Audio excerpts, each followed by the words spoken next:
ഈ ആവേശം university അമ്മാഞ്ചി university ഒന്നിക്കട്ടെ. അപ്പോൾ ഓ മേരി ലൈലയിൽ കൈൻഡ് ഓഫ് ബാങ്ക്സ് പോലെ ഇതിൽ ഇങ്ങനെ തന്നെയായിരുന്നു. ഇമോഷനാണ് എളുപ്പം, കോമഡിയാണ് ടഫ്, അങ്ങനെ ഉണ്ടോ? പക്ഷെ കാതിലുണ്ട് ഭയങ്കര അടിപൊളിയായിട്ടാണ്, സട്ടിലായിട്ട്. ഇപ്പം മമ്മൂക്കയാണ് നമ്മൾ കണ്ടതിൽ ഏറ്റവും ഹാൻസം ആയിട്ടുള്ള ആളുകളാണ്. ഗുരുവായൂർ അമ്പലനാട് ഷൂട്ട് ചെയ്യുന്ന സമയത്ത് പക്ഷിരാജന്റെ പരിപാടിയില്ലേ, വിപിൻ ചേട്ടന് പക്ഷേ കോൺഫിഡൻ്റ് ആയിരുന്നു. ബാക്കിയുള്ളവർക്ക് ഒക്കെയാണ്, ചിലപ്പോൾ ചിരി വീഴും, ചിലപ്പോൾ ചിരി വീണില്ലെങ്കിലും. സ്റ്റാർ മെറ്റീരിയൽ അവരുടെ ആക്ടർ മെറ്റീരിയൽ ആയാൽ മതി. മുലയേട്ടൻ്റെ ഒക്കെ കൂടെ വർക്ക് ചെയ്യണമെന്നുണ്ട്. പുള്ളിയുടെ പുള്ളി എന്തായാലും വേറൊരു ബ്രേക്ക് ആയിട്ടുള്ള പരിപാടി എന്തെങ്കിലും ആയിരിക്കും പുള്ളി ചെയ്യിപ്പിക്കുന്നത്. ഇപ്പോൾ ഒരു വെബ് സീരീസ് ഞാൻ ചെയ്തത് മനു അശോകൻ്റെ കൂടെ, ഉയരെ ഡയറക്ടർ. അതിൻ്റെ ബോബി സഞ്ജയാണ് അതിൻ്റെ സ്ക്രിപ്റ്റ്. ബിഗ് വെച്ചാണ് പുള്ളി എപ്പോഴും വരാറ്. പക്ഷേ ക്യാരക്ടർ ആകുന്നിടത്ത് ബിഗ് വരുമ്പോൾ പുള്ളിക്ക് വേറൊരു മുഖമാണ്. രക്ഷനാരത്തും മിണ്ടൂർ ആരും ഇല്ലാത്ത സ്ഥലങ്ങളിലൊക്കെ പോയി ഇങ്ങനെ നിൽക്കും. തമിഴ് തെലുങ്ക് സിനിമകൾക്കൊപ്പം മലയാളത്തിലും ദേവ്മോഹൻ ശ്രദ്ധ കേന്ദ്രീകരിക്കുന്നുണ്ട്. അതിൻ്റെ ഭാഗമായിട്ട് പരാക്രമം എന്നുള്ള സിനിമ നവംബർ 22 റിലീസാവുന്നു. സിനിമയെ പറ്റി സംസാരിക്കാൻ സോന ജോമോൻ എന്നിവർ ചേരുന്നു. നമസ്കാരം. നമസ്കാരം. രണ്ട് ഇൻഡസ്ട്രിയിലും കൂടി കാലുകുത്തിയാൽ ശരിയാവില്ല, എവിടെയെങ്കിലും ഒരു സ്ഥലത്ത് കേന്ദ്രീകരിക്കൂ, അങ്ങനത്തെ ഉപദേശങ്ങളുടെ ഒക്കെ ഒരു ഫലമാണോ പരാക്രമം? അല്ല, ഉപദേശത്തിൻ്റെ അല്ല, എക്സ്പീരിയൻസിൻ്റെയാണ്. അല്ല, ഞാൻ ആദ്യം പടം കഴിഞ്ഞപ്പോൾ അങ്ങനെ ഒരു ചാൻസ് കിട്ടി, അങ്ങനെയാണ് ശാകുന്തളത്തിൽ പോകുന്നത്. അപ്പോൾ നമുക്കറിയില്ല ആ ഇൻഡസ്ട്രി എങ്ങനെയാണ് വർക്ക് ചെയ്യുക, അല്ലെങ്കിൽ എത്ര ദിവസം എടുത്താൽ ഷൂട്ട് ചെയ്യുക, അങ്ങനെ വലിയ ഐഡിയ ഒന്നുമില്ല. അപ്പം ഞാൻ അവിടെ പോയപ്പോൾ ഒരു 1.5 വർഷം പെട്ടെന്ന് അങ്ങോട്ട് പോയി. കാരണം അവിടെ അങ്ങനെയാണ് സിനിമകൾ സംഭവിക്കുന്നത്, ഒരുപാട് ഗ്യാപ്പൊക്കെ എടുത്തിട്ട് അവർ ഷൂട്ട് ചെയ്യുക. അപ്പോൾ നമുക്കറിയില്ലായിരുന്നു. അപ്പോൾ ആ ഒരു ഗ്യാപ്പ് സമയത്ത് എന്നെ വിളിച്ച സിനിമകൾ എനിക്ക് ചെയ്യാൻ പറ്റിയില്ല. എന്ത് പറ്റിയെന്ന് വെച്ച് കഴിഞ്ഞാൽ അവിടുത്തെ ഡേറ്റ്സ് ഒക്കെ കൊടുത്തിട്ടുള്ളതുകൊണ്ട്, പിന്നെ ആ ലുക്ക് കണ്ടിന്യൂറ്റി ഒക്കെ പോകണമല്ലോ. അപ്പോൾ എനിക്ക് ഇവിടെ നിന്ന് കുറച്ചൊന്ന് മാറി നിൽക്കേണ്ടി വന്നു. അപ്പോൾ ആ സമയത്ത് വിളിച്ചിരുന്ന ആളുകളോട് ഇങ്ങനെ ഈ സിനിമ കഴിഞ്ഞിട്ട് ചെയ്യാം എന്നുള്ള ഇതിലായപ്പോൾ അത് കുറച്ച് ഒരു 1.5 വർഷം അങ്ങനെ മാറി നിൽക്കേണ്ടി വന്നു. എനിക്ക് അറിയാണ്ട് പറ്റി പോയതാണത്. സോ അത് കഴിഞ്ഞപ്പോൾ ആളുകൾ ഇങ്ങനെ അപ്പോഴത്തേക്കും അടുത്തൊരു സിനിമയും കൂടി അവിടെ അനൗൺസ് ചെയ്തു, റെയിൻബോ എന്ന് പറയുന്ന ഒരു സിനിമ. ആ സിനിമ ഷൂട്ടും തുടങ്ങി. അപ്പോൾ എന്ത് പറ്റിയെന്ന് വെച്ച് കഴിഞ്ഞാൽ ആളുകൾ വിചാരിച്ചു ഞാൻ അവിടെയാണ് കൂടുതൽ ഫോക്കസ് ചെയ്യുന്നത്, ഇവിടെ അങ്ങനെ ആക്റ്റീവ് ആകാൻ നോക്കുന്നില്ല എന്നുള്ളൊരു ടോക്ക് ഭയങ്കര ഇൻഡസ്ട്രിയിൽ വന്നു. ഇതൊന്നും നമ്മൾ അറിഞ്ഞില്ല. ലേറ്റർ സ്റ്റേജിൽ 1-2 പ്രൊഡ്യൂസേഴ്സ് ഡയറക്ട്ലി എന്നെ വിളിച്ചു. അപ്പൊ ഇങ്ങനെ ചോദിച്ചു, ദേവ് മലയാളത്തിൽ പടം ചെയ്യുമോ എന്ന് ചോദിച്ചു. അപ്പോഴേ ഞാൻ പറഞ്ഞത് അങ്ങനെ പറഞ്ഞു, പൊതുവെ അങ്ങനെ ഒരു ഇതുണ്ട്. അപ്പോഴാണ് ഞാൻ മനസ്സിലാക്കിയത് ഇങ്ങനെയൊക്കെ ഇൻഡസ്ട്രിയിൽ അങ്ങനെ സംസാരിക്കുന്നുണ്ട്. അപ്പൊ ഞാൻ മനസ്സിലാക്കി, ഓക്കെ, ഇനി അങ്ങനെയും ബാക്ക് ടു ബാക്ക് അവിടെ സിനിമ ചെയ്യാൻ നോക്കിക്കഴിഞ്ഞാൽ കുറെ സമയം എടുക്കും. പിന്നെ എനിക്ക് end of the day Malayala cinema ചെയ്യാനാണ് ഇഷ്ടം. മറ്റേതൊരു ചാൻസ് കിട്ടിയപ്പോൾ പോയി ചെയ്തു എന്നല്ലാതെ ഒരിക്കലും അവിടെ കരിയർ ഫോക്കസ് ചെയ്യുന്ന ഒരാളല്ല. നല്ല ചാൻസ് കിട്ടി ചെയ്യാന്നല്ല. അപ്പം ഞാൻ തിരിച്ച് എല്ലാ ഡയറക്ടേഴ്സിനെയും ഞാൻ അങ്ങോട്ട് കോൺടാക്ട് ചെയ്തിട്ട് ഞാനിങ്ങനെ പറഞ്ഞു, ഇങ്ങനെ എനിക്ക് മലയാളം ഞാൻ ചെയ്യുന്നുണ്ട്, എന്തെങ്കിലുമൊക്കെ ഉണ്ടെങ്കിൽ വിളിക്കണം എന്ന് ഞാൻ പറഞ്ഞു. പക്ഷെ പരാക്രമം അതിന്റെ ഭാഗമായിട്ട് വന്നതല്ല. പക്ഷെ എൻ്റെ ഒരു ക്ലോസ് സർക്കിളിൽ കുറച്ച് പേർക്ക് അറിയായിരുന്നു ഞാൻ ഇവിടെ തന്നെയാണ് ഫോക്കസ് ചെയ്യുന്നത് എന്നുള്ള കാര്യം. അങ്ങനെയാണ് ഹാരിസ് ദേശമിതിന്റെ എക്സിക്യൂട്ടീവ് പ്രൊഡ്യൂസർ ഹാരിസ്ക്കാണ് എനിക്ക് ഇങ്ങനെ ഒരു സബ്ജക്ട് ഉണ്ടോ എന്ന് കേട്ടു നോക്കൂ എന്ന് പറഞ്ഞിട്ടാണ് ഞാൻ പരാക്രമത്തിലേക്ക് വരുന്നത്. ഈ അന്ന് സൂഫിക്ക് ശേഷം കിട്ടിയ ഓഫറുകളിൽ പിന്നെ വലിയ വിജയങ്ങളായ മലയാള സിനിമകളുണ്ടോ? അങ്ങനെ വലിയ വിജയം അങ്ങനെ കണ്ടിട്ടില്ല. പക്ഷെ സിനിമകൾ ഒരുപാടുണ്ട്. ഐ മീൻ അല്ല, അതൊരു ഇനീഷ്യൽ സ്റ്റേജിൽ തന്നെ നമുക്ക് പറയേണ്ടി വരുമല്ലോ. അപ്പൊ അവരിപ്പോ ഒരു ചോദിക്കും, ഇപ്പോൾ ഏപ്രിലിൽ ഫ്രീ ആണോ എന്ന് ചോദിക്കുമ്പോൾ മറ്റേ സിനിമ ഉള്ളതുകൊണ്ട് ഏപ്രിലിൽ കഴിയില്ല. അപ്പൊ നമ്മൾ ചിലപ്പോൾ ജൂണിലോ ജൂലൈയിലോ ആയിരിക്കും ഫ്രീ ആവുക. അപ്പൊ അവർ ഒബ്വിയസ്ലി അടുത്ത ഓപ്ഷനിലേക്ക് പോകും. അത് എപ്പോഴും അങ്ങനെ തന്നെയാണ്. അപ്പൊ അങ്ങനെ കുറെ സിനിമകൾ സംഭവിച്ചിട്ടുണ്ട്. അങ്ങനെ വലിയ വിജയങ്ങളില്ല, പക്ഷെ വിജയങ്ങളുണ്ട്. ഓഫ്കോഴ്സ് ആ സക്സസ് ആയിട്ടുള്ള സിനിമകളുണ്ട്. അപ്പോഴൊക്കെയാണ് നമ്മൾ ആലോചിക്കുന്നത്, ഇപ്പൊ നമ്മൾ കുറച്ചും കൂടി ഇവിടെ ഫോക്കസ് ചെയ്യണം. കാരണം നമ്മളൊരു 45 days എന്നൊക്കെ പറഞ്ഞ മാക്സിമം വേണ്ടാത്ത സിനിമകളുടെ പേരുകൾ ഇപ്പൊ പറയാൻ പറ്റില്ല. അറിയാനൊരു ക്യൂരിയോസിറ്റി. അല്ല, ഇതൊരിക്കലും വേണ്ടാന്ന് വെച്ചത് എനിക്ക് ആ സിനിമ വർക്കാവാത്തോണ്ട്, സമയക്കുറവല്ല. അപ്പൊ ഈ കമ്മിറ്റ്മെന്റ്സ് അതുകൊണ്ട് മാത്രമാണ്. എനിക്ക് എപ്പോഴും ചെയ്യണമെന്നുണ്ട്. പക്ഷെ അന്ന് അങ്ങനെ നമുക്ക് മാനേജർ അങ്ങനെ ഒന്നും ഇല്ലല്ലോ. നമ്മൾ തന്നെയല്ലേ ഡേറ്റ് ഒക്കെ സംസാരിക്കുക. അത് വേറെ ഇൻഡസ്ട്രി ഇവിടെ ആകുമ്പോൾ ഇപ്പൊ മലയാളത്തിൽ തന്നെ 2 പടമൊക്കെ ചെയ്യുകയാണെങ്കിൽ ഇവര് തമ്മിൽ അങ്ങോട്ടും ഇങ്ങോട്ടൊക്കെ സംസാരിച്ചിട്ടൊക്കെ ചെയ്യാൻ പറ്റും. പക്ഷെ അത് വേറെ ഒരു ഇൻഡസ്ട്രി അല്ലേ. അപ്പൊ അവിടെ ഉള്ളവർക്ക് ഇവിടെ അത്ര കോണ്ടാക്ട് ഉണ്ടാവില്ല. അപ്പൊ സംസാരിച്ചാലും ചിലപ്പോ അങ്ങനെ, പിന്നെ അവര് ഭയങ്കരമായിട്ട് ഈ എഗ്രിമെന്റ് വെച്ച് ഇങ്ങനെ പോകുന്ന ഒരു രീതിയാണ്. നമ്മുടെ ഇവിടെ അങ്ങനെയാണെങ്കിലും എല്ലാവരും അങ്ങോട്ട് അറിയുന്നവരല്ലേ. അപ്പോൾ കുഴപ്പമില്ല, ചെയ്തു പോകാൻ പറ്റും. അപ്പൊ ഈ 2 ഇൻഡസ്ട്രി അറ്റ് എ ടൈം ചെയ്യുന്നത് എനിക്ക് തോന്നുന്നില്ല. ഇപ്പൊ ഒരു ബിഗിനിങ് സ്റ്റേജിൽ ബുദ്ധിമുട്ടാണ്. കുറച്ചും കൂടെ ഒക്കെ കഴിഞ്ഞാൽ ചിലപ്പോൾ പറ്റുമായിരിക്കും. രോമാഞ്ചത്തിലും അതുപോലെ നമ്മുടെ ഫാലിമിയിലും അതുപോലെ ഗുരുവായൂരമ്പലനടയിലും ജോമന്റെ ദേഷ്യം വരുന്ന സ്ഥലത്തൊക്കെ ഒരു തമാശ ഉണ്ടായിരുന്നു. ദേഷ്യം കൊണ്ട് അയാളുടെ മുഖത്ത് എന്തൊക്കെയോ വരുന്നു, അതുകൊണ്ടുണ്ടാവുന്ന കോമഡി ഉണ്ടായിരുന്നു. പക്ഷെ വാഴയിൽ അത് അങ്ങനത്തെ സീനുകളില്ല, വളരെ കുറവാ. അത് ബോധപൂർവം ചെയ്തതാ? ക്യാരക്ടർ അങ്ങനെയായിരുന്നു ബ്രോ. വിപിൻ ചേട്ടൻ എനിക്ക് തരുന്നതിന് മുമ്പ് പറഞ്ഞു, ഹ്യൂമർ മാത്രമല്ല ഇമോഷൻസും കൂടെ ഉള്ള ഒരു പരിപാടിയാണെന്ന് പറഞ്ഞു. കോമിക് റിലീഫ് ആവുന്ന ആക്ടേഴ്സിന് ഒരു ലൈഫ് ഉണ്ടാവും. ഈ മെയിൻ ആക്ടറുടെ കൂടെ നടക്കുന്ന ഒരു പ്രായം ഉണ്ടാവും. സുരാജ് ചേട്ടനും ഹരീഷ് ചേട്ടനൊക്കെ അങ്ങനത്തെ ഒരു പീരീഡ് ഉണ്ടായിരിക്കും. ആ പീരീഡ് അങ്ങനത്തെ സിനിമകൾ വരുന്നുണ്ടോ? അങ്ങനത്തെ സിനിമകളോട് നോ പറയുന്നുണ്ടോ? നോ പറയുന്നൊന്നുമില്ല. ഹ്യൂമർ പരിപാടിയാണെന്നുണ്ടെങ്കിൽ നമുക്ക് അത്യാവശ്യം ചെയ്യാൻ പറ്റുന്ന സമയത്താണെന്നുണ്ടെങ്കിൽ ചെയ്യും. അതായത് ഞാൻ ഉദ്ദേശം മനസ്സിലായെന്നായിരിക്കണം. അതായത് ഇപ്പൊ നിവിൻ പോളി ലീഡായി നിൽക്കുന്നു, അയാളുടെ കൂടെ അജു വർഗീസ് ചെയ്യുന്നത് പോലത്തെ അങ്ങനത്തെ വേഷങ്ങൾ വരുന്നുണ്ടോ എന്നാണ് ഞാൻ ചോദിക്കുന്നത്. അങ്ങനത്തെ വേഷങ്ങൾ വരുന്നുണ്ട്. പക്ഷെ അത് കുറച്ചൊക്കെ ചെയ്തു വെച്ചിട്ടുണ്ട്. പിന്നെ അങ്ങായിട്ട് കുറച്ച് അല്ലാതെ കുറച്ച് വേറെ സിംഗിൾ പരിപാടികളൊക്കെ വന്നായിരുന്നു നമ്മൾ സംസാരിച്ചത്. അപ്പൊ അതിന്റെ കാര്യങ്ങളൊക്കെ ആയിട്ട് ഇപ്പൊ നിൽക്കുക. ഓക്കെ, ആളുകൾ ഇത് എടുത്ത് ചേട്ടാന്ന് പറഞ്ഞോ സിംഗിൾ പരിപാടികൾ വന്നപ്പോഴത്തേക്കും നോക്കി ചെയ്യണമെന്ന് പറഞ്ഞു. അത് കറക്റ്റ് കാര്യമാണ്. വരുന്ന പരിപാടികളൊക്കെ നോക്കി ചെയ്യുന്നത് നല്ലതല്ലേ. ഇപ്പം ഭീകരനൊക്കെ ഏകദേശം സ്ക്രിപ്റ്റൊക്കെ ആയിട്ടുണ്ടെന്ന് പറഞ്ഞു. അപ്പം അത് ചെയ്യാനുള്ള പരിപാടിയില്ല. ഭീകരനിലും കോമഡിയിലും ഒരു കാര്യം പറയുന്നുണ്ട്. ഒരു ഗുണ്ടയുടെ ഒരു പരിപാടിയാണ്. Okay, nice. സൗന്ദര്യത്തിനപ്പുറത്തെ എന്ത് ചെയ്താൽ നിലനിൽക്കാൻ പറ്റും ഇൻഡസ്ട്രിയിൽ, അല്ലെങ്കിൽ നമ്മളുടെ ഒരു ബോഡി ഓഫ് വർക്ക് ഏത് രീതിയിൽ കൊണ്ടുപോകണം, അങ്ങനത്തെ ഒരു ഐഡിയ ഉണ്ടായിരുന്നോ? അങ്ങനെ ഒരു idea I'm like literally ഒരു go with the flow kind of. അങ്ങനെ ഇങ്ങനെ ചെയ്യണം എന്നൊന്നുമില്ല. പക്ഷേ maybe different industries explore ചെയ്യുകയാണെങ്കിൽ ഡിഫറെൻറ്റ് കൈൻഡ് ഓഫ് ഓപ്പർച്യൂണിറ്റീസ് കിട്ടുമായിരിക്കും. I feel ya. ചില ആക്ടേഴ്സിന്റെ ഗ്രാഫുമായിട്ട് നമുക്ക് ഒരു ഫാസിനേഷൻ ഉണ്ടാവുമല്ലോ. പക്ഷേ ഇപ്പൊ നമ്മുടെ ഈ രാധികാപ്തിയൊക്കെ ചെയ്യുന്ന ഒരു കൈൻഡ് ഓഫ് റോൾസ് ഉണ്ട്. അപ്പുറത്ത് ഇപ്പോൾ രാഷ്മിക മന്ദാനിയൊക്കെ ചെയ്യുന്ന ഒരു കൈൻഡ് ഓഫ് റോൾസ് ഉണ്ട്. ഒരു കോമൺ സ്വഭാവം ഉണ്ട്. രാഷ്മിക മന്ദാന കാര്യമാത്രമായിട്ടുള്ള സിനിമകൾ ചെയ്തിട്ടില്ല എന്നല്ല, എന്നാലും മറ്റേത് കുറച്ചുകൂടി ഫ്ലാഷി, സിനിമാറ്റിക്, ഇവിടെ കുറേ കൂടി റിയലിസ്റ്റിക്, ഗ്രൗണ്ടഡ്, ഡീപ് റൂട്ടഡ്. അങ്ങനെ ഒരു സൈഡിനോട് ഒരു ഇഷ്ടം ഉണ്ടായിരുന്നോ? സ്ലോ മോഷനിൽ പാറിപ്പറന്ന് വരുന്ന നായികയായിരുന്നോ? അത് എല്ലാവർക്കും ഒരു ഇഷ്ടമുണ്ട്. ഐ മീൻ കുഞ്ഞിലെ തൊട്ട് മൂവീസ് നമുക്കൊരു ഇൻട്രസ്റ്റ് ഉള്ളപ്പോൾ അങ്ങനെ we think of like slow motion shorts അങ്ങനെയൊക്കെ. ബട്ട് ദെൻ മൂവിയിൽ സ്റ്റാർട്ട് ചെയ്യുമ്പോൾ ദെൻ വി ഫീൽ ലൈക്ക് കുറച്ചും കൂടെ എന്തെങ്കിലും ചെയ്യാൻ പറ്റിയ ക്യാരക്ടേഴ്സ് ചെയ്യണമെന്ന്. ജസ്റ്റ് അങ്ങനത്തെ ക്യാരക്ടേഴ്സ് ചെയ്തിട്ട് ഇറ്റ്സ് നോട്ട് ലോങ് ലാസ്റ്റിംഗ്. നമ്മൾ കുറച്ച് മൂവീസ് കഴിയുമ്പോൾ പിന്നെ അത് ഭയങ്കര റിപ്പറ്റേറ്റീവ് ആവും. അപ്പോൾ ഡിഫറെൻറ്റ് ക്യാരക്ടേഴ്സ് ചെയ്യണമെന്നുണ്ട്. ജസ്റ്റ് നോട്ട് ഭയങ്കര നമ്മുടെ സൂഫിയുടെ കഥയുടെ അകത്ത് സൂഫിക്കൊരു ഇമോഷണൽ ഭയങ്കര പ്യൂരിറ്റി ഉണ്ടായിരുന്നു. ഭയങ്കര സത്യമുള്ള സിനിമയായിരുന്നു അതിനകത്ത്. അതായത് ആ പ്രണയത്തിനൊരു വ്യത്യസ്തത ഉണ്ടായിരുന്നു. പ്രണയത്തിനകത്ത് ഒരു സത്യം ഉണ്ടായിരുന്നു. അങ്ങനത്തെ ഒരു കഥ അല്ലെങ്കിൽ അങ്ങനത്തെ എന്തെങ്കിലും ഒരു അത്രയും ഇമോഷണൽ ആയിട്ടൊരു കണ്ടന്റ് പിന്നെ കിട്ടിയിട്ടുണ്ടോ? അല്ല, എല്ലാ സിനിമയിലും ഈ പറയുന്ന ഞാൻ ചെയ്ത 12 ആണെങ്കിലും കമേഴ്ഷ്യലി അത്ര സക്സസ് അല്ലെങ്കിലും എനിക്ക് ഭയങ്കര ഇഷ്ടമുള്ള ഒരു സിനിമയാണ് 12. എനിക്ക് തോന്നിയിട്ടുണ്ട് എല്ലാം പ്യുവറാണ്. ഇപ്പൊ ഈ പടം ആണെങ്കിലും ആ ക്യാരക്ടറിന്റെ ഒരു സത്യസന്ധതയിൽ നിന്നുകൊണ്ടാണ് അത് പോകുന്നത്. പക്ഷെ സൂഫിയും സൂഫി ഒട്ടും ഒരു കോംപ്രമൈസും ഇല്ല. സിനിമാറ്റിക് എലമെന്റ്സ് അല്ല, അതൊരു പോയം പോലെ അതങ്ങനെ ഡിസൈൻ ചെയ്ത് വെച്ചിരിക്കുക. അതെ, അപ്പൊ അയാള് ഒരു സെയിന്റ് ആണല്ലോ. അതെ അതെ, പുള്ളിക്ക് വേറെ ചിന്തകളില്ല, ഫാമിലി എന്നുള്ള ചിന്തയില്ല, അങ്ങനെ ഒന്നുമില്ല. പുള്ളി ആ പള്ളിയും പ്രാർത്ഥനയൊക്കെ ആയിട്ട് മാത്രം ഫോക്കസ്ഡ് ആയിട്ടുള്ള ആളാണ്. അവിടെയാണ് സുജ എന്നുള്ള ക്യാരക്ടർ വന്നിട്ട് മനുഷ്യനാണല്ലോ എൻ്റെ ഓഫ് ഒരു പെട്ടെന്നൊരു ഇത് അയാൾക്ക് സംഭവിക്കുന്നത്. അപ്പോൾ അത് ഭയങ്കര ജെന്യൂനാണ് പുള്ളിക്ക് ആ ക്യാരക്ടറിന്. കാരണം വേറെ തോട്ട്സ് ഒന്നുമില്ല. പെട്ടെന്ന് പിന്നെയുള്ള ഒരു ഡീവിയേഷൻ സുജാതയാണ്. അപ്പൊ അയാൾ അതിൽ ഭയങ്കര ഇൻവെസ്റ്റഡ് ആണ്. അതുകൊണ്ടാണല്ലോ അത്രയും പിന്നെ വെയിറ്റ് ചെയ്യുന്നതും അങ്ങനെ കുറെ പോകുന്നത്.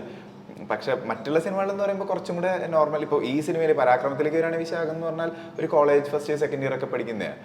അപ്പൊ നമ്മൾ തോട്ട്സ് ഭയങ്കര മാറിക്കൊണ്ടിരിക്കുമല്ലോ. പ്രണയം പെട്ടെന്ന് ഒരുത്തനെ തല്ലാൻ പോണമെന്നായിരിക്കും, അല്ലെങ്കിൽ ഇതിങ്ങനെ മാറിക്കൊണ്ടിരിക്കും. പക്ഷെ സൂഫിയെ സംബന്ധിച്ചിടത്തോളം ഭയങ്കര ഫോക്കസ്ഡാ എന്താണെങ്കിലും അതിൽ. അപ്പോൾ എല്ലാ ക്യാരക്ടേഴ്സും അതിൻ്റെതായിട്ടുള്ള രീതിയിൽ പ്യുവറാണ്.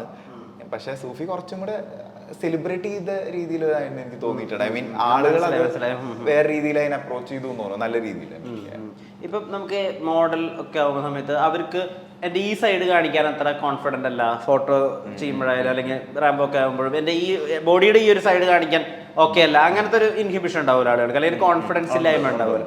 സോ ആസ് ആൻ ആക്ടർ നിങ്ങൾക്ക് ഇന്ന കൈൻഡ് ഓഫ് സീൻ ഹാൻഡിൽ ചെയ്യാൻ പറ്റുന്നില്ല, അല്ലെങ്കിൽ ഇത് കുറച്ച് പാടാണ്, കുറച്ച് പ്രിപ്പറേഷൻ വേണമാണ്. ഇപ്പം ദേഷ്യം കാണിക്കുന്നതായാലും ശരി, അല്ലെങ്കിൽ വൾണറബിലിറ്റി കാണിക്കുന്നതായാലും ശരി, റൊമാൻസ് കാണിക്കുന്നതായാലും ശരി, അങ്ങനെ തോന്നിയ ഒരു ഏരിയ ഉണ്ടോ? ഇതാണ് പണി എടുക്കേണ്ടതെന്ന് തോന്നിയ? എല്ലാ ഏരിയയിലും പണിയെടുക്കാനുണ്ട്. അല്ല, അതങ്ങനെ ഉണ്ട്. കാരണം എനിക്ക് തോന്നിയിട്ടുള്ള കേട്ടോ, നമുക്കിപ്പോൾ ഏതൊരു ഇമോഷൻ്റെയും ഏറ്റവും പീക്കിലൊക്കെ നമുക്ക് പോവാം. അതിൻ്റെ കുറച്ചും കൂടെ താഴെ കുറച്ചും കൂടെ ഇറങ്ങി പല മീറ്റർ ഉണ്ടല്ലോ ഇതിന്. എനിക്ക് അതിനായിട്ട് തോന്നിയില്ല. ഞാൻ പറഞ്ഞ ചിലപ്പോൾ എനിക്കറിയില്ല, എനിക്ക് തോന്നിയിട്ടില്ല. എനിക്ക് കുറച്ച് സിനിമ ചെയ്തിട്ടുള്ള പരിചയത്തിൽ എന്ന് പറയുകയാണെങ്കിൽ നമ്മൾ പെട്ടെന്ന് കുറച്ചുകൂടി ഇമോഷൻ പറയുമ്പോൾ ഭയങ്കരമായിട്ട് അങ്ങോട്ട് കയറി പോകും. അതിന് കുറച്ച് കുറയ്ക്കുക, അതിൽ ഭയങ്കര കൺട്രോൾഡ് ആയിട്ട് ചെയ്യാ. അത് ഇത്തിരി പണിയാന്ന് എനിക്ക് തോന്നിയിട്ടുണ്ട്. ഐ മീൻ എന്ത് ഫോമിലാണെങ്കിലും ഇപ്പോൾ ഭയങ്കരമായിട്ട് റൊമാൻസ് ചെയ്യാം, എന്നാൽ റൊമാൻസ് ഉള്ളിൽ വെച്ചുകൊണ്ട് വേറെ സാധനം എന്നൊക്കെ പറയുമല്ലോ. കുറെ ലേയേർഡ് ആയിട്ടുള്ള ഇമോഷൻസ് വരുമ്പോൾ പൊതുവേ നമുക്ക് കുറച്ചും കൂടെ ആ ക്യാരക്ടറിനെ പറ്റി കൂടുതൽ അറിയണം. അല്ലെങ്കിൽ അല്ലാതെ ആങ്കർ, ദേഷ്യം ഭയങ്കര ദേഷ്യമായിട്ട് അലറാൻ ഭയങ്കര ഈസിയാണ്. പക്ഷെ ദേഷ്യം ഉള്ളിൽ വെച്ചുകൊണ്ട് ഇഷ്ടമുള്ള ഒരാളോട് സംസാരിക്കാൻ പറഞ്ഞാൽ അവിടെയാണ് കുറച്ചും കൂടെ നമ്മൾ കുറച്ചും കൂടെ ക്യാരക്ടർ മനസ്സിലാക്കുകയോ ഒക്കെ ചെയ്യാൻ പറ്റുക. അപ്പൊ ഓരോ സിനിമകൾ കഴിയുമ്പോൾ അതിങ്ങനെ മനസ്സിലായി വരുന്നുണ്ട്. അതാ പറഞ്ഞ എല്ലാം പഠിക്കാനുണ്ട്. പക്ഷെ നേരത്തെ ചോദിച്ചൊരു ചോദ്യം, ഇപ്പൊ പറഞ്ഞല്ലോ ചില മോഡൽസ് ഒക്കെ ഈ പറഞ്ഞ ലെഫ്റ്റ് പ്രൊഫൈലാണ് എപ്പോഴും ഇങ്ങനെ ഫോട്ടോ ഇടുള്ളൂ, റൈറ്റ് പ്രൊഫൈലാണ്. എനിക്ക് സത്യം പറഞ്ഞാൽ അതൊന്നും അറിയില്ലായിരുന്നു. അപ്പൊ അത് കഴിഞ്ഞിട്ട് ഒരു പടം ചെയ്തപ്പോ അതിലെ DOP എന്നോട് ചോദിച്ചു അങ്ങനെ എന്തെങ്കിലും ഉണ്ടോ എന്ന് ചോദിച്ചു. അപ്പൊ ഞാൻ എന്ത് ചോദിച്ചാൽ നേരെ അനുമൂത്തേടത്തിനെ വിളിച്ചു. ഞാൻ ആദ്യമായിട്ട് പുള്ളി സൂഫിയൂസ് ചെയ്യാതെയുടെ സിനിമാറ്റോഗ്രാഫർ. അപ്പൊ ഞാൻ ചേട്ടനടുത്ത് ചേട്ടാ എന്റെ ഏത് പ്രൊഫൈലാണ് നല്ലതെന്ന് വെച്ചു. അപ്പൊ എന്നോട് പറഞ്ഞു ഞാൻ ഒരു ചവിട്ടി വിട്ട് അപ്പുറത്തേക്ക് കിടക്കും. അപ്പൊ എന്റെ അടുത്ത് പറഞ്ഞു, എടാ ഒരു ആക്ടർ അങ്ങനെ ചിന്തിക്കാൻ പാടില്ല. ആ സിനിമയ്ക്ക് ഒരു ഫ്ലോ ഉണ്ടായിരിക്കും, അത് അതിലേക്ക് ഒരു ആക്ടർ വരിക എന്നുള്ളതാ. അല്ലാണ്ട് പുള്ളി എൻ്റെ അടുത്ത് പറഞ്ഞു പുറത്തൊക്കെ അങ്ങനെ ആക്ടേഴ്സ് പറയാറുണ്ട് അവർക്ക് ഈ പ്രൊഫൈൽ തന്നെ വെക്കണം. സോ അതൊരു സിനിമയുടെ സ്വാഭാവികതയെ നശിപ്പിക്കും. അപ്പോ നീ ഒരിക്കലും കോൺഷ്യസ് ആവരുത് എന്താണ് നിന്നെ, ഏത് ഫ്രെയിമിലാണ് നിന്നെ കാണാൻ ഭംഗി, നിന്റെ ഭംഗി കാണിക്കാനല്ലോ സിനിമ എടുക്കുന്നത്, ആ ക്യാരക്ടറിനെയാണല്ലോ കാണിക്കുന്നത്. അപ്പൊ എനിക്കതൊരു അറിവില്ലായ്മ കൊണ്ട് ചോദിച്ചതാ. പക്ഷെ അത് അപ്പൊ തന്നെ ചേട്ടൻ അത് പറഞ്ഞു തന്നു എനിക്ക്. അപ്പൊ ഏത് ആംഗിളാ നല്ലതെന്ന് വെച്ചാൽ പറയാ എല്ലാ ആംഗിളും നല്ലതാണെന്ന് പറയാം. അതായിരിക്കണം ഒരു ആക്ടറുടെ കോൺഫിഡൻസ്. അപ്പൊ അതെനിക്ക് വലിയൊരു ലെസണാ. നമുക്കത് അറിയില്ലായിരുന്നു അങ്ങനെയൊക്കെ ഉണ്ടെന്നുള്ള കാര്യം. അപ്പോൾ പറഞ്ഞപ്പോ ലെഫ്റ്റ് പ്രൊഫൈൽ ആണെങ്കിൽ ചിലപ്പോൾ ആ ഷോട്ടിന് ഏറ്റവും നല്ലത് റൈറ്റ് വെക്കുന്നതായിരിക്കും. പക്ഷെ ഇതൊക്കെ പൊളിച്ച് അപ്പുറത്ത് പോകേണ്ടി വരും. അപ്പൊ ചിലപ്പോൾ ആ സിനിമയുടെ ഒരു ഭംഗിയോ അല്ലെങ്കിൽ ആ നറേറ്റീവിനെയോ ചിലപ്പോൾ ബാധിച്ചേക്കാം. അങ്ങനെ ബാധിച്ചിട്ട് ഇയാൾ ഭംഗിയുണ്ട് ഫ്രെയിമില്, പക്ഷെ ഇതൊന്നും വർക്ക് ആവുന്നില്ലെങ്കിൽ കാര്യമില്ലല്ലോ. സോ ഞാനിപ്പോ അതുകൊണ്ട് ആ സംഭവമൊക്കെ വിട്ട് എനിക്കറിയില്ലായിരുന്നു അങ്ങനെ ഉണ്ടെന്ന്. ഞാൻ മറ്റേ നമ്മുടെ ഹലോ മമ്മിയുടെ സമയത്ത് ജോണി ആൻഡി ചേട്ടൻ പറഞ്ഞൊരു കാര്യത്തിൽ അന്ന് അപ്പം ചോദിക്കണ്ടായിരുന്നു, അപ്പൊ സമയക്കുറവായിരുന്നു, അതുകൊണ്ട് ഇപ്പം ചോദിക്കാൻ വിചാരിച്ചു. അത് അദ്ദേഹം പറഞ്ഞത് ഇമോഷൻ ചെയ്യാൻ കുറച്ചുകൂടി എളുപ്പമാണ് എന്നാണ് അദ്ദേഹം പറഞ്ഞൊരു ഭാഷ. അതായത് ഒരു വിഷമം ഉള്ളിൽ പിടിച്ചുകൊണ്ട് അയാൾക്ക് ഒരു വിഷമമുണ്ട് എന്ന് വിചാരിക്കുമ്പോൾ നമുക്ക് നമ്മുടെ ജീവിതത്തിൽ സംഭവിച്ചിട്ടുള്ള വിഷമമുള്ളൊരു ഏരിയ ആലോചിച്ചിട്ട് ആ വിഷമം ചെയ്യാൻ കുറച്ചുകൂടി എളുപ്പമാണ്. പക്ഷെ അപ്പോഴത്തെ സൈഡിൽ ചിരിപ്പിക്കാനും ചിരി ഉണ്ടാക്കാനും ആളുകളുടെ മൊത്തം സ്മൈൽ കൊണ്ടുവരാൻ വലിയ ശ്രമമാണ് എന്നുള്ളതാണ് ആൾ പറഞ്ഞത്. ഇപ്പോൾ വാഴയിൽ രണ്ട് സൈഡും ചെയ്തിട്ടുണ്ടല്ലോ, ഇമോഷനും ചെയ്തിട്ടുണ്ട്, തമാശയും ചെയ്തിട്ടുണ്ട്. ഇതിലിപ്പോൾ അങ്ങനെ ഒരു എളുപ്പ പരിപാടി അങ്ങനെ പറയാൻ പറ്റുമോ? പരാക്രമത്തിലോ? പരാക്രമത്തിലല്ല, ഇപ്പൊ അഭിനയിച്ചു കഴിഞ്ഞതിൽ ഇമോഷനാണ് എളുപ്പം, കോമഡിയാണ് ടഫ്, അങ്ങനെ ഉണ്ടോ? വാഴയുടെ ഏറ്റവും ലാസ്റ്റ് പോർഷനൊക്കെ എടുത്തത് ഡയറക്ടർ പറയുന്ന പോലെ, ഈ ചേട്ടൻ പറഞ്ഞ പോലെ നമ്മൾ ലൈഫിൽ എന്തെങ്കിലും വിഷമമുള്ളൊരു കാര്യം ആലോചിച്ചിരുന്നിട്ട് പെട്ടെന്ന് നമ്മൾ തന്നെ റിയാക്ട് ചെയ്തൊക്കെയാണ് അത് കൊണ്ടുവന്നത്. എനിക്ക് ഹ്യൂമർ അത്ര പാടായിട്ട് തോന്നിയിട്ടില്ല. അപ്പോൾ ഞാൻ ഫ്രണ്ട്സുമായിട്ടൊക്കെ എപ്പോഴും സംസാരിച്ച് കോമഡിയൊക്കെ പറയുന്ന ആളാണ്. അപ്പോൾ എനിക്ക് ആ ഒരു വൈബിലോട്ട് ഇതുവരെയ്ക്കും അങ്ങനെ തന്നെ ചെയ്തിട്ടുള്ളത്. വേറെ പുറത്തുനിന്ന് അങ്ങനെ ഒന്നും ചെയ്തിട്ടില്ല. എൻ്റെ ഫ്രണ്ട്സാണ് എൻ്റെ ഫ്രണ്ട് നിൽക്കുന്നത്, ഞാൻ അവരുമായിട്ട് ചില്ല് ചെയ്യുമ്പോൾ എന്താണോ സംസാരിക്കുന്നത് ആ ഒരു രീതിയിലേ വാഴയ്ക്കും ചെയ്തിട്ടുള്ളൂ. ഹ്യൂമറിന് വേണ്ടിയിട്ട് അങ്ങനെ ഹ്യൂമറിന് വേണ്ടി ഹ്യൂമർ ഉണ്ടാക്കാം ഇല്ലല്ലോ. അതൊക്കെ നോർമലി ഉള്ള സംസാരങ്ങളാണ് വാഴയിൽ അത്രയും. ഈ കൂട്ടുകാർ പറഞ്ഞിട്ടുണ്ട്, എടാ ഇത് തീരെ വർക്കാവുന്ന തോന്നുന്നില്ല, ഇത് സംഭവം ശരിയാവില്ല, ഇത് ഭയങ്കര ചളിയായിട്ടുണ്ട്, ഇത് ഞങ്ങൾക്ക് ചിരി വരുന്നില്ല, അങ്ങനെ പറഞ്ഞ അനുഭവങ്ങളുണ്ടോ ഉണ്ടാക്കിയ തമാശകളിൽ നിന്ന്? കണ്ടന്റ് ക്രിയേറ്ററും കൂടിയായിരുന്നല്ലോ. കണ്ടന്റ് ചെയ്യുമ്പോഴത്തേക്കും ഫ്രണ്ട്സ് നമ്മൾ സംസാരിക്കാറുണ്ട്. അത് വർക്കായില്ല എന്നൊക്കെ പറയുമ്പോൾ കുഴപ്പമില്ല, കിടക്കട്ടെ, അത് കിടക്കട്ടെ, നോക്കാം. നമ്മൾ ചിലപ്പോൾ വർക്കാവണം എന്ന് പറഞ്ഞ സാധനങ്ങൾ വർക്കാവൂല, വർക്കാവില്ല എന്ന് വിചാരിച്ച് പോസ്റ്റ് ചെയ്യുന്നതെല്ലാം വർക്കാവും. എനിക്ക് ഇതുവരെയ്ക്കൊന്നും മനസ്സിലായിട്ടില്ല ഇതിന്റെ. സിനിമയില ഇല്ല സിനിമയില് മറ്റേ ഗുരുവായൂർ അമ്പലനട ഷൂട്ട് ചെയ്യുന്ന സമയത്ത് പക്ഷിരാജന്റെ പരിപാടിയില്ലേ, അത് വിപിൻ ചേട്ടന് പക്ഷേ കോൺഫിഡൻ്റ് ആയിരുന്നു. പുള്ളി പറഞ്ഞത് ഉറപ്പായിട്ടും അത് തിയേറ്ററിൽ ചിരി വീഴുന്ന സീനാണ്. പക്ഷെ ബാക്കിയുള്ളവർക്ക് ഓക്കെയാണ്, ചിലപ്പോൾ ചിരി വീഴും, ചിലപ്പോൾ ചിരി വീണില്ലെങ്കിലോ എന്നുള്ളൊരു ആ ഒരു രണ്ട് പക്ഷ പരിപാടി ഉണ്ടായിരുന്നു. പിന്നീട് അത് ലാസ്റ്റ് അത് തൂക്കിയിട്ടില്ല. അതുപോലെ തിയേറ്ററിൽ വന്നപ്പോഴത്തേക്കും ഭയങ്കര രസമായിരുന്നു ആ സീൻ. നമ്മൾ ഒരു സിനിമ ചെയ്യുന്നു, ആ സിനിമയുടെ റിസൾട്ട് അത്ര നല്ലതൊന്നും അല്ലാതിരിക്കുകയെന്ന് വിചാരിക്കാം. അതേപോലെ ആ സിനിമ ഒരു ഫെയിലിയർ ആയെന്ന് വിചാരിക്കാം. അപ്പോഴും ആ സിനിമയിൽ നിന്ന് അനുഭവം കൊണ്ട് നമുക്ക് എന്തെങ്കിലും പഠിക്കാനുണ്ടാവോ? എല്ലാ ഫിലിമിലും നമ്മൾ ഒന്നെങ്കിൽ യു ഗെറ്റ് ടു മീറ്റ് കുറേ പുതിയ ആൾക്കാരെ മീറ്റ് ചെയ്യാൻ പറ്റും, അങ്ങനെ കോൺടാക്ട്സ് വരും. പിന്നെ ആസ് എൻ ആക്ടർ നമ്മൾ ലൈക്ക് ഞാനിപ്പോൾ അങ്ങനെ ആക്ടിങ് വർക്ക്ഷോപ്പ് അങ്ങനെയൊന്നും ചെയ്തിട്ടില്ല. So for me each film ഒരു ആക്ടിങ് സ്കൂൾ പോലെയാണ്. ലൈക്ക് പുതിയ എന്തെങ്കിലും പഠിക്കും, അല്ലെങ്കിൽ വേറൊരു ഡയറക്ടറിന് വേറൊരു രീതിയായിരിക്കും എങ്ങനെയാണ് ഒരു ക്യാരക്ടർ അപ്രോച്ച് ചെയ്യുക. അപ്പോൾ അങ്ങനെ maybe at the end of the day movie work ആയില്ലെങ്കിലും നമുക്ക് അതിൽ നിന്ന് പേഴ്സണലി ഒത്തിരി പഠിക്കാൻ പറ്റും. So I just look at it like that. മമ്മൂക്കേനെ എടുത്ത് നോക്കുകയാണെങ്കിൽ ഇപ്പം നമ്മുടെ ഡാനി എന്നുള്ള പടം എടുത്ത് നോക്കിയാലും പൊന്തന്മാട് എടുത്ത് നോക്കിയാലും ഒക്കെ അവരുടെ സൗന്ദര്യത്തിന് അവർ കുറച്ചുകൂടി ഡീഗ്ലാമറൈസ് ചെയ്യുമ്പോഴാണ് അവർ കുറച്ചും കൂടി ആക്ടിംഗ് വൈസ് അവർ അപ്പുറത്തെ സൈഡിൽ ചെയ്യണില്ല എന്നല്ല, അവർ കുറച്ചും കൂടി ടാലന്റ് ആയിട്ട് ഈ വിഷയമായിട്ട് ചോദിക്കില്ല സൗന്ദര്യം ഒരു ശാപമാണ് അങ്ങനത്തെ തോന്നിയിട്ടുണ്ടോ? ഞാൻ കുറച്ച് ഡീഗ്ലാമറൈസ് ചെയ്താലാണ് എനിക്ക് വർക്ക് അങ്ങനെ തോന്നിയിട്ടുണ്ടോ? അല്ല, ഇപ്പൊ ആ ഒരു ക്യാരക്ടർ ഇപ്പൊ ഞാൻ ചെയ്തുകൊണ്ടിരിക്കുന്ന ഒരു സിനിമ, ഇപ്പൊ ഞാൻ വിളിച്ചേണ്ട സ്ക്രിപ്റ്റിൽ ഒരു സിനിമ ചെയ്തുകൊണ്ടിരിക്കുന്നത്. അപ്പൊ അതിന്റെ ബാക്ക്ഡ്രോപ്പ് എന്ന് പറഞ്ഞാൽ പെട്ടെന്ന് ആരും അങ്ങനെ പ്രതീക്ഷിക്കാത്ത ഒരു ബാക്ക്ഡ്രോപ്പില് ആണ് എന്റെ ക്യാരക്ടർ പോകുന്നത്. അപ്പോൾ അതിന്റെ director Krishnakumar, director G N Krishnakumar. അപ്പോൾ കൃഷ്ണകുമാരേട്ടനും ഈ പറയുന്ന പോലെ എങ്ങനെ എന്നെ അതിൽ പ്ലേസ് ചെയ്യാം എന്നൊരു തോട്ട് ഉണ്ടായിരുന്നു, എങ്ങനെയായിരിക്കും. പക്ഷെ അവർ ഡിസൈഡ് ചെയ്തിട്ട് ഞാനാണ് ആ ക്യാരക്ടർ ചെയ്യുന്നതെന്ന്. അപ്പൊ അതിന്റെ കോസ്റ്റ്യൂമും മേക്കപ്പും ഒക്കെ വരുമ്പോൾ ചേട്ടൻ ഭയങ്കര ഹാപ്പിയാണ്. എൻ്റെ അടുത്ത് ഫസ്റ്റ് ഡേ ഷൂട്ട് കഴിഞ്ഞാൽ സ്റ്റിൽ എനിക്ക് എടുത്ത് പിറ്റേ ദിവസം കാണിച്ചു തന്നു, ഇതാണ് ഞാൻ ഉദ്ദേശിച്ച ക്യാരക്ടർ എക്സാക്ട്ലി. അപ്പൊ മുരളീചേട്ടൻ എന്നോട് പറഞ്ഞു എങ്ങനെയാണ് ദേവിനെ അതിലേക്ക് കൊണ്ടുവരാന്നൊരു ഐഡിയ ഉണ്ടായില്ല. കാരണം നമ്മള് നോർമലി കാണുന്ന പോലെ അല്ലല്ലോ, വേറെ മേക്ക് ഓവർ ഒക്കെ ചെയ്ത് വരുമ്പോൾ വേറെ ഹെയർ സ്റ്റൈലാണ്, വേറെ കുറച്ചുകൂടെ ടോൺ ഡൗൺ ആണ്. കാരണം ആ ക്യാരക്ടർ അങ്ങനെയാണ്.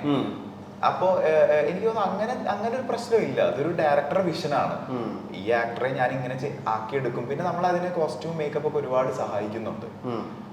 സൗന്ദര്യം ശാപമൊന്നും അല്ല, അത് എന്നെയൊക്കെ ഒരുപാട് ഭംഗിയുള്ള ആളുകൾ സ്റ്റാർസ് ആയിട്ട് ഇവിടെ ഉണ്ട്, നല്ല സിനിമകൾ ചെയ്യുന്നുണ്ട്.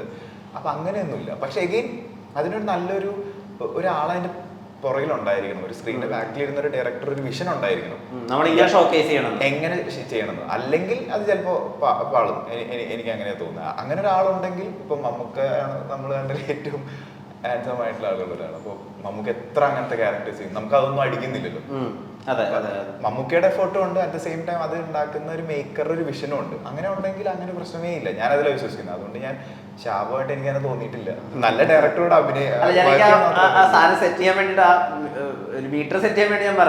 അല്ല കറക്റ്റ് ആണ്. അല്ല എനിക്ക് ആ ചോദ്യം മനസ്സിലായിട്ടുണ്ട്. അപ്പൊ ഒരിക്കലും ഇല്ല. ഇപ്പൊ ഇത് ഞാൻ 1-2 നല്ല ടെക്നീഷ്യന്മാരുടെ അടുത്ത് ഞാൻ സംസാരിച്ചിട്ടുണ്ട്. ഇങ്ങനെ ഒരു അങ്ങനെ പ്രശ്നമുണ്ടോ, അത് നീ ആസ് എൻ ആക്ടർ നമ്മൾ ചിന്തിക്കേണ്ട ആവശ്യമില്ല. അതൊരു ഡയറക്ടറുടെ ഇതാണ്. അത് സത്യം ഇപ്പൊ ഞാൻ ചെയ്തുകൊണ്ടിരിക്കുന്ന പടത്തിൽ ഭയങ്കര കൺവിൻസിങ്. മിക്ക ആൾക്കാർ പെട്ടെന്ന് തന്നെ കണ്ടു ഇതാരാ അങ്ങനെ തോന്നാറുണ്ട്.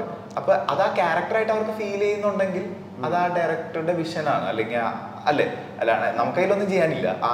എന്ത് കോസ്റ്റ്യൂം ഇയാൾ ഇടണം, അല്ലെങ്കിൽ എന്ത് ടൈപ്പ് ഓഫ് ഹെയർ സ്റ്റൈലാണ്, എങ്ങനെയാണ് ഇയാൾ സംസാരിക്കേണ്ടത്, അപ്പൊ വേറൊരാളാവും. അപ്പൊ അങ്ങനെ പ്രശ്നമില്ല. എനിക്ക് കുറച്ചാൾ ബോധമായിരുന്നു ഇതുണ്ടാവുമെന്ന്. പക്ഷെ ഇപ്പൊ അതില്ല, തോന്നിയിട്ടില്ല. മറ്റേ സ്റ്റാർ മെറ്റീരിയൽ അവിടെ ആക്ടർ മെറ്റീരിയൽ ആയാൽ മതി. 100% ആക്ടർ ആവണം ആദ്യം. സ്റ്റാർഡൊക്കെ പിന്നെ നല്ല ആക്ടർ ആയിക്കഴിഞ്ഞാൽ അത് സംഭവിച്ചോളും. അത് അതിന്റെ ഒരു റിസൾട്ട് ആണെന്ന് ഞാൻ പറയുള്ളൂ. ഒരിക്കലും സ്റ്റാർ ആയിട്ട് നല്ല ആക്ടർ ആവാൻ പറ്റുമെന്ന് എനിക്ക് അറിയില്ല. നല്ല ആക്ടർ ആയാലേ സ്റ്റാറിലേക്ക് പോകാൻ പറ്റുള്ളൂ എന്നാ എനിക്ക് തോന്നുന്നുണ്ട്. ഇങ്ങനെ വേഴ്സറ്റാലിറ്റിനെ പറ്റിയൊക്കെ ആലോചിക്കാറുണ്ടോ? ഇപ്പം ഒരു പടത്തിൽ എന്നെ കണ്ടാൽ മറ്റൊരു പടത്തിൽ എന്നെ കണ്ടാൽ അങ്ങനെ തിരിച്ചറിയണം, അങ്ങനെ ആലോചിക്കാറുണ്ടോ? ഇപ്പൊ വെയിലിലെ സോനയെ കണ്ടാലും അതിലത്തെ വ്യത്യസ്തത ഉണ്ടാവണം, അങ്ങനെ കോൺഷ്യസ് ആയിട്ട് ചെയ്യാറില്ല. പക്ഷെ ഐ ഡു തിങ്ക് അത് നല്ലതായിരിക്കും. ഇപ്പോൾ വേറൊരു മൂവി ചെയ്യുമ്പോൾ വേറൊരു ലുക്ക്, അപ്പോൾ കുറച്ചും കൂടെ ക്യാരക്ടറായിട്ട് ഫീൽ ചെയ്യും. ഞാനല്ലാതെ ക്യാരക്ടറായിട്ട് ഫീൽ ചെയ്യും. അങ്ങനെ മൂവീസിൽ ഉണ്ടായിട്ട് ഇപ്പോൾ വെയിൽ ചെയ്തപ്പോൾ ഇച്ചിരി ടോൺ ഡൗൺ ചെയ്ത് ഐബ്രോസ് ഒന്നും പ്ലക്ക് ചെയ്യേണ്ടെന്ന് അങ്ങനെയായിരുന്നു ഡയറക്ടറിന്റെ വിഷൻ. ഓ മേരി ലൈല ചെയ്തപ്പോൾ വേറെ ലുക്ക്. അങ്ങനെ ഐ ഫീൽ ലൈക്ക് എല്ലാം കുറച്ച് എന്തെങ്കിലുമൊക്കെ ഡിഫറൻസസ് അവർ ചെയ്യും. പരാക്രമത്തിലെ കുട്ടിയുടെ പ്രത്യേകത എന്താ? ഐ ഫീൽ ലൈക്ക് ഈ മൂവിയിൽ കുറച്ചും കൂടെ ഞാനായിട്ട് അങ്ങനെ ഭയങ്കര ഡിഫറെന്റ് ആയിട്ട് കാണിച്ചിട്ടില്ല. സോ കഥാപാത്രത്തിന് അതാ ഞാൻ പറഞ്ഞ കുറച്ചും കൂടെ എന്നെ പോലെ ആക്കി. മീൻസ് ഇപ്പൊ വെയിലില് ഐബ്രോസ് ചെയ്യണ്ടെന്ന് പറഞ്ഞു, ഓ മേരി ലൈലയിൽ കൈൻഡ് ഓഫ് ബാങ്സ് പോലെ, ഇതിൽ ഇങ്ങനെ തന്നെയായിരുന്നു.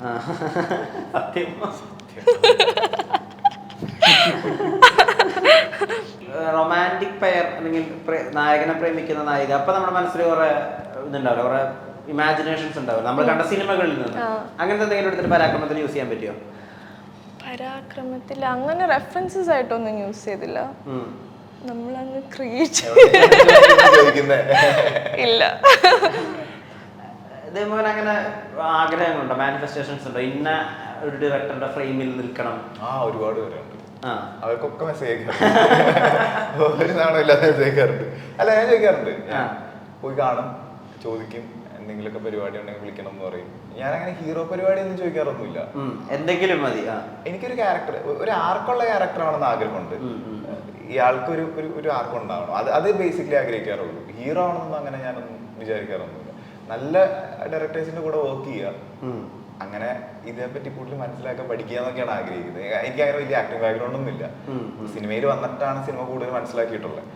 അപ്പോൾ ഇപ്പൊ ഒരു വെബ് സീരീസ് ഞാൻ ചെയ്തത് മനു അശോകന്റെ കൂടെ, ഉയരയുടെ. അതിന്റെ ബോബി സഞ്ജയാണ് അതിന്റെ സ്ക്രിപ്റ്റ്. അപ്പൊ അവിടെ കുറെ കാര്യങ്ങൾ എനിക്ക് പഠിക്കാൻ പറ്റും. അപ്പൊ ഞാൻ ചെയ്യാത്തൊരു സാധനം അത്, അങ്ങനത്തെ ഒരു ഷെയ്ഡ് പെട്ടെന്ന് എനിക്ക് സഞ്ജയന്റെ വൈഫാന്ന് തോന്നുന്നു ഈ ക്യാരക്ടർ ഞാൻ ചെയ്താൽ നന്നായിരിക്കും, അതിന്റെ ഐഡിയ സഞ്ജയന്റെ വൈഫിന്റെ തോട്ട് നന്നായിരിക്കും എന്ന് പറഞ്ഞു. കാരണം പെട്ടെന്ന് ആരും പ്രതീക്ഷയില്ല എന്നെ ആ ഒരു ക്യാരക്ടറിൽ.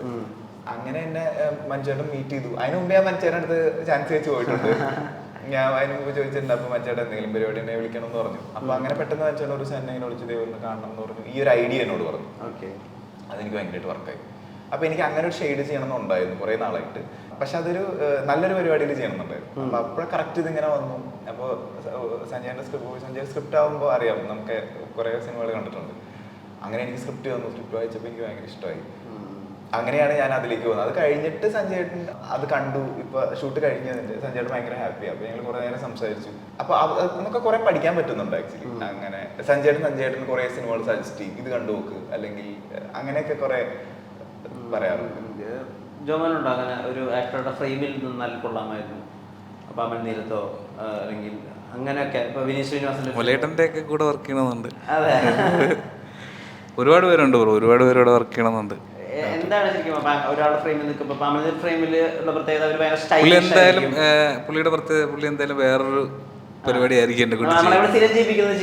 അത് ബ്രേക്ക് ചെയ്തിട്ടുള്ള പരിപാടി എന്തെങ്കിലും ആയിരിക്കും പുള്ളി ചെയ്യിപ്പിക്കുന്നത്. അപ്പൊ അത് പുള്ളിയുടെ വർക്ക് ചെയ്ത അടിപൊളിയായിരിക്കും. 2024 ഇതുവരെ ഇപ്പൊ അത്ഭുതപ്പെടുത്തിയ ഒരു മെയിൽ ആക്ടറുടെ പ്രകടനം ആരുടെ? ഒരെണ്ണം പറഞ്ഞത്. അല്ല, ഇപ്പൊ എനിക്ക് അറിയുന്ന ഒരു പേഴ്സണലി എനിക്കറിയാം. പക്ഷെ സ്ക്രീനിൽ അയാൾ ഭയങ്കര ഡിഫറെന്റ് ആണെന്ന് തോന്നിയിട്ടുള്ള ഒരാൾ ജോമനാണ്. ജോമൻ ഇവിടെ ഇരിക്കുന്നോണ്ട് പറയല്ലേ, പേഴ്സണലി ഇപ്പൊ ബ്രോയ്ക്ക് അറിയായിരിക്കും. കാരണം ഞങ്ങൾ ഒരുമിച്ച് ക്രിക്കറ്റ് കളിക്കാറുണ്ട്, ഞങ്ങൾ ഒരേ കാര്യം തന്നെയാണ്, ഒരുമിച്ച് റൂമിലുണ്ടാവാറുണ്ട്. പക്ഷെ സ്ക്രീനിൽ വരുന്ന ഒരു മൊമെന്റിൽ പെട്ടെന്ന് വേറൊരു ഒരു എനർജി കൊണ്ടുവരുന്ന ഒരാള്. അങ്ങനെ ജോമൻ ഷൂട്ട് ചെയ്യുന്ന ഞാൻ കണ്ടിട്ടുണ്ട്. എന്റെ സിനിമയിൽ ഞാൻ അഭിനയിച്ച പടത്തിലും കണ്ടിട്ടുണ്ട്, ഗുരുവായൂരമ്പലത്തിലെ സെറ്റിലും ഞാൻ പോകാറുണ്ട്, അങ്ങനെയും കണ്ടിട്ടുണ്ട്. ഇപ്പൊ മറ്റേ പക്ഷിയുടെ സീൻ പറഞ്ഞില്ലേ, ഞാൻ അവിടെ ഉണ്ട്, ഞാൻ അവിടെ ഒന്ന് കാണുന്നുണ്ട്. ഞങ്ങൾ അന്ന് വൈകിട്ട് ക്രിക്കറ്റ് കളിക്കാനും പോയിട്ടുണ്ട് സെയിം ഡേ. പക്ഷെ അത് കഴിഞ്ഞ് ഓൺ സ്ക്രീനിൽ ഷൂട്ട് ചെയ്യുമ്പോഴും കണ്ടു, അത് കഴിഞ്ഞ് സ്ക്രീനിലും കാണുമ്പോൾ ഭയങ്കര ഒരു മാജിക്കൽ പരിപാടി തോന്നിയിട്ടുള്ള ഒരു ആക്ടർ ഞാൻ ഈ അടുത്ത് കണ്ടതിൽ ജോമനാണ്. ബാക്കി പല നമുക്ക് കാണുമ്പോൾ ഉള്ളൊരു വൈബും അല്ല, ഇവനോട് ഇരിക്കുന്നോണ്ട് പറയാൻ അത് സത്യമായിട്ടും അല്ല. ഞാൻ എനിക്ക് തോന്നുന്നു ചിലപ്പോ ബ്രോക്ക് ഇത് മനസ്സിലായിട്ടുണ്ട് അല്ലേ, ജോമൻ ഭയങ്കര സൈലന്റ് ആയിട്ടുള്ള ഒരാളാണ്. ഇപ്പൊ ക്രിക്കറ്റ് കളിക്കുമ്പോ ഇവൻ അവിടെ നിർത്തി അവിടെ നിൽക്കുവേ, ഉത്തരം പറയുള്ളൂ. അപ്പൊ എന്റെ അടുത്ത് വിപിൻ ചേട്ടൻ പറയുന്നത്, അപ്പൊ ഞങ്ങള് ക്രിക്കറ്റ് കളിക്കും, ഞാൻ വിപിൻ ചേട്ടൻ ഒരു ടീമില്ല. അപ്പൊ ഇവനെ ഇവനെ എവിടെ നിർത്തിയാലും കണക്കാണ്, അപ്പൊ ജോമൻ അവിടെ പോയിട്ട് നിൽക്കും. അപ്പൊ ബോൾ എടുത്ത് ബോൾ പിടിക്കും. അപ്പൊ എന്റെ അടുത്ത് വിപിൻ ചേട്ടൻ പറയുന്നു, ഇവിടെ നിൽക്കുമ്പോ ഒരു മൊയലിനെ പോലെയാണ് ഇവൻ, ക്യാമറയുടെ മുമ്പിൽ ഞങ്ങൾ വന്നു കഴിഞ്ഞാൽ പെട്ടെന്ന്. അപ്പൊ അങ്ങനെ എനിക്ക് അടുത്തറിയാവുന്ന കേട്ടോ, അങ്ങനെ ഒരുപാട് ആക്ടേഴ്സ് ഉണ്ടായിരിക്കാം, എനിക്ക് അറിയാവുന്നതിൽ ഒരാള് ജോമൻ അങ്ങനെ എനിക്ക് ആരാണെന്ന് ഇപ്പൊ ഇത്രയും 2024 അവസാനിക്കാൻ പോവാറായി. ഒരുപാട് പേരുണ്ട് ബ്രോ. നമ്മുടെ വാഴയിലുള്ള കോട്ടയം നസീർക്ക എപ്പോഴും മറ്റേ ബിഗ് വെച്ചാണ് പുള്ളി എപ്പോഴും വരാറ്. പക്ഷെ ക്യാരക്ടർ ആകുന്നിടത്ത് ബിഗ് വരുമ്പോൾ പുള്ളിക്ക് വേറൊരു മുഖമാണ്, മൊത്തത്തിൽ മാറും. ക്യാരക്ടർ പിടിച്ചുകൊണ്ടാണ് മറ്റേ അമിതേട്ടൻ്റെ അച്ഛനായിട്ട് അഭിനയിക്കുന്നതൊക്കെ ആ സമയത്തൊക്കെ ഞാൻ അവിടെ ഉണ്ടായിരുന്നു. അപ്പോൾ ഈ ചേഞ്ച് നമുക്ക് മനസ്സിലാവും പെട്ടെന്ന്. ഈ ബിഗ് അങ്ങോട്ട് മാറ്റുമ്പോൾ പുള്ളി ആരുടെടുത്തൊന്നും മിണ്ടാതെ നിൽക്കുന്ന വേറൊരാളാവും പുള്ളി. അതുവരെ നമ്മളടുത്ത് കുറച്ച് തമാശയൊക്കെ പറഞ്ഞ് നിൽക്കും. പിന്നീട് ക്യാരക്ടർ ആവാൻ നേരത്ത് പുള്ളി രക്ഷനാരടുത്ത് മിണ്ടൂർ, ആരും ഇല്ലാത്ത സ്ഥലങ്ങളിലൊക്കെ പോയി ഇങ്ങനെ നിൽക്കും. കുറച്ച് നസീസിക്കൊക്കെ അങ്ങനത്തെ പ്രശ്നമില്ല, പുള്ളി പെട്ടെന്ന് സ്വിച്ചിട്ട പോലെ മാറും. പിന്നെ ബാക്കിയുള്ള ആക്ടേഴ്സിൻ്റെ അടുത്തൊന്നും ഞാൻ പോയിട്ടില്ല. അപ്പോൾ അതൊക്കെയൊക്കെ ഭയങ്കര കിടിൽ വന്ന് കേട്ടു. പക്ഷെ ഒന്നും നമുക്ക് നേരിട്ട് കാണാൻ പറ്റില്ല. ഭാഗ്യം ഉണ്ടാവട്ടെ പുള്ളിയുടെ കൂടെ അഭിനയിക്കാൻ. ഈ ആവേശം യൂണിവേഴ്സിറ്റി മഞ്ജു യൂണിവേഴ്സിറ്റി ഒന്നിക്കട്ടെ. അതല്ലേ ഇതിനോട് വിളിച്ചു പറ. അങ്ങനെ ഉണ്ടോ ഒരു ബെസ്റ്റ് പെർഫോമർ 2024 അങ്ങനെ അല്ലെങ്കിൽ ഒരു ഐ എം ഓൾറെഡി മമ്മൂക്ക ഫാനാണ്, പക്ഷെ കാതിൽ കണ്ടപ്പോൾ ലൈക്ക് ഭയങ്കര അടിപൊളിയായിട്ടാണ്, സട്ടിലായിട്ട്. അയ്യോ ഈ ഭയങ്കര ഇഷ്ടമായി. Nice.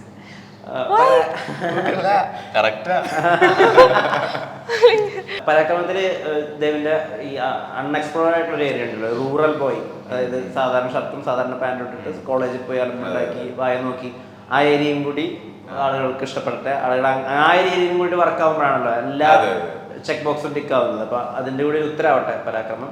Do more films in Malayalam. Thank you നിങ്ങളുടെ നേരത്തിന്. നമസ്കാരം.